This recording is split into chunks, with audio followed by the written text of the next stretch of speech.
来继续这件发生伫国庆日迄天，有一个男子讲家己拎20包的毒品加背包，而且炸一支改造的手枪，弄入去一间游泳池。上阵教练甲一个6岁小女童准备要来开枪，可你夹在这个枪支卡条里弹不出去。民进党的立委蔡其昌批评，讲发生这样恐怖的案件，市政府竟然封锁消息这么久。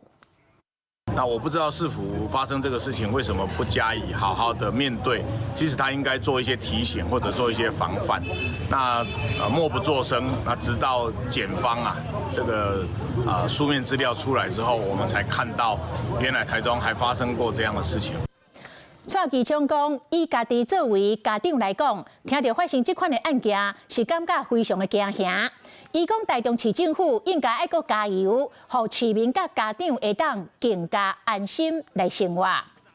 Hello， 我是林仙怡。想要抢先掌握最及时的新闻资讯吗？赶快订阅、按赞、开启小铃铛，锁定华视新闻 YouTube 频道。